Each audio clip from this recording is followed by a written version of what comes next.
విజయ్ విజయంతో ఆంధ్రాలో ఎలాంటి వైబ్రేషన్స్ వచ్చినాయి, ఇప్పుడు తమిళనాడులో కూడా కొత్త వైబ్రేషన్స్ వస్తున్నాయి. లారెన్స్ ఇప్పుడు రాజకీయాల్లోకి రాబోతున్నారన్నటువంటి ప్రచారం. తిరుచి ఈస్ట్ ఏదైతే మొన్న విజయ్ వదిలేసినటువంటి సీటు, ఆ తిరుచి ఈస్ట్ నుంచి త్రిషనిస్తారా, వాళ్ళ నాన్నకిస్తారా, లేకపోతే వీసీకేకి ఇస్తారా అన్నది ఇంకా తేలలేదు.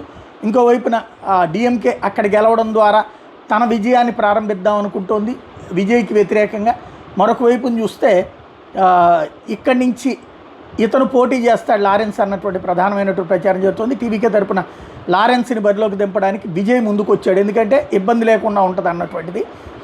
తిరుచి ఈస్ట్ నియోజకవర్గం నుంచి నేను పోటీ చేయబోతున్నాడు సోషల్ మీడియాలో జరుగుతున్న విషయం నా దృష్టికి వచ్చింది. దీని మీద స్పష్టత ఇవ్వాలని అనేక మంది మీడియా మిత్రులు నాకు ఫోన్లు చేస్తున్నారు.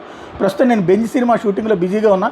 10వ తేదీతో ఆ షెడ్యూల్ పూర్తవుతుంది. మమ్మాశిస్సులతో నా జీవితానికి సంబంధించిన ఒక ముఖ్యమైన విషయాన్ని గురువారం ఉదయం 9:30 గంటలకు ప్రకటిస్తా అన్నారు. అంటే ఇప్పుడు విజయ్తో మాట్లాడి ఈలోపుగా ఓకే అంటే ఈలోపు సస్పెన్స్ని మెయింటైన్ చేయడం అన్నటువంటి తన తెలివితేటలు.